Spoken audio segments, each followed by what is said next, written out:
Basically, hydroponics is the growing of plants without soil. Okay?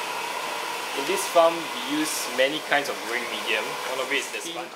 16 essential nutrients, and I'll tell you about 4 of them. Okay, the first one here is calcium. Calcium, the purpose, the function of plants is similar to that in human beings. For you, maybe you take milk to boost make your bones stronger teeth, and so on, right? For plants, they don't have bones, but they have a stem. So calcium will help to make them have a stronger stem. Okay? All of these nutrients are supplied in liquid form to the plant. Why not solid? Why not solid? Okay, why not solid? Okay, how would the plant, for example, take it up? Even in the soil, before the plant takes up the nutrients, it will be dissolved. First one is calcium. Next one is potassium. Alright, potassium is found in bananas. Okay, bananas.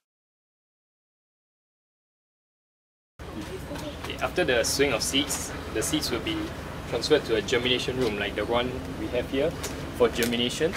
Okay, basically in germination, the seed pod will open up. Okay, the new plant will come out.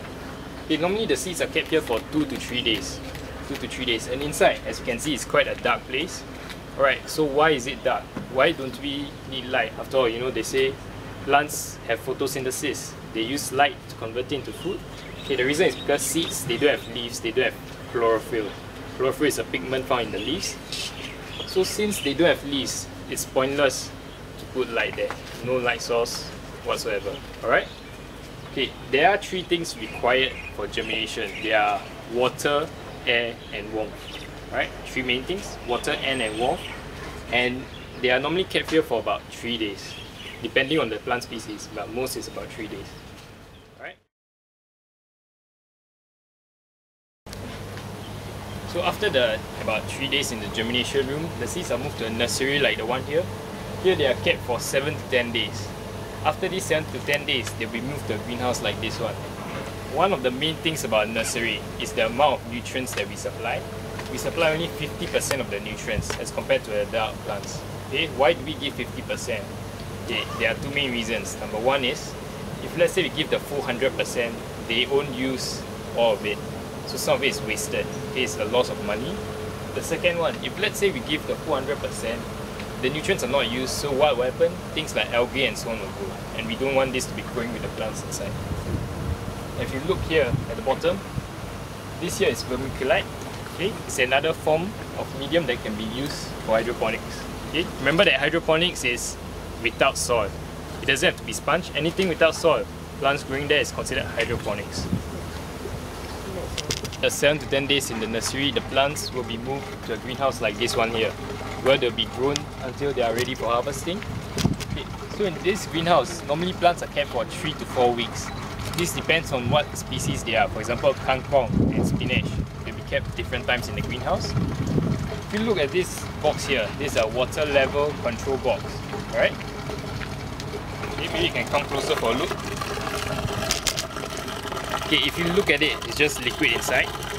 The level of liquid in this box is the same as inside the greenhouse. You understand? Okay, so if here is 5 centimeters deep, inside here is also 5 centimeters deep. Okay, so what is it for? Because we have to monitor the amount of nutrients that are supplied.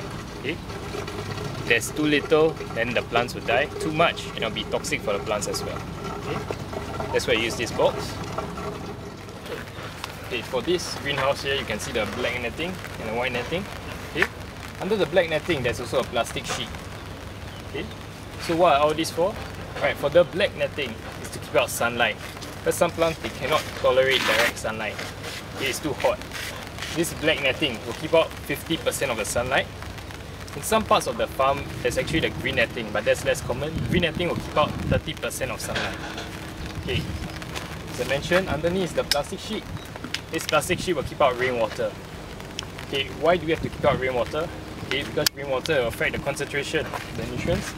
And also rainwater, okay, is not pure water. It contains other things. It can be toxic to the plants as well. The white netting, if you look very closely, the holes here are very small. Because these holes are small, they are able to keep out all the pests and insects, and we don't have to use pesticides and insecticides. This is one of the benefits of hydroponics. Okay? No pesticides and insecticides.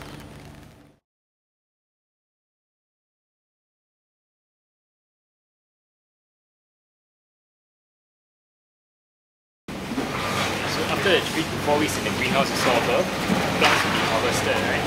When they are harvested, they'll be brought for packing in this the packing center. There are 2 packing centers on the front of it. Just now you saw the plants with the sponge. Yeah. So what they basically do here is, first of all, they will remove all the rotten leaves, all the yellow dying leaves, they remove it. And the sponge will have the roots dangling out, right? So they'll cut away the roots. They cut away the roots, not so can be used, but sponge is absorbent, right? Okay, if let's say you keep the sponge there with the water, it'll keep the vegetable fresh longer.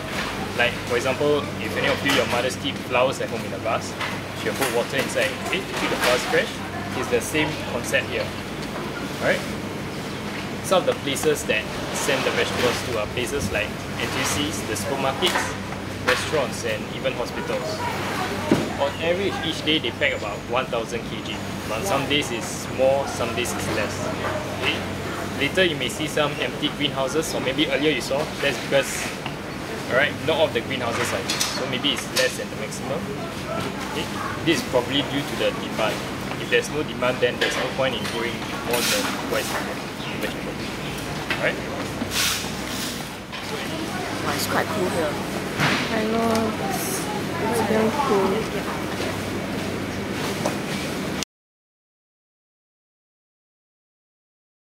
What are the inputs of the farm? For example, labor, equipment, or physical resources? Okay, for the equipment, and later on I show you, for example, the greenhouse and so on. Physical resources, example, remember the net. Okay, the structure of the greenhouse also, the tank. Okay, the equipment. Okay, other than the greenhouse itself, we also need the equipment to set up the greenhouse. Okay, so basic tools, for example, screwdrivers and so on, will be used. For the labor, okay, the estimated number of workers in the farm is about 50 workers. Okay, this is one of the advantages of hydroponics also. Less labor is required. So next question. What does the farm produce? Okay, earlier you saw the vegetables, you also saw some herbs. Okay, and the main things are the vegetables and the herbs. But if you remember at the NFT system, I also mentioned they used to grow strawberries. Yeah. So it's basically vegetables, herbs, and you can say fruits. Yeah. Why do you grow strawberries? So where is the produce sold and who buys it?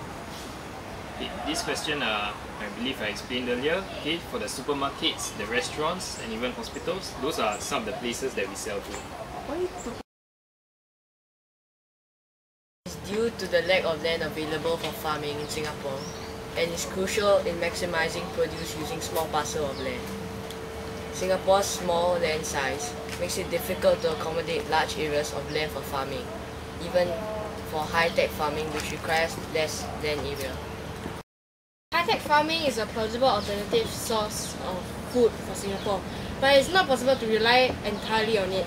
Singapore is also still currently relying heavily on imports from Malaysia and Indonesia to sustain the demand here, so importing food is still the only option.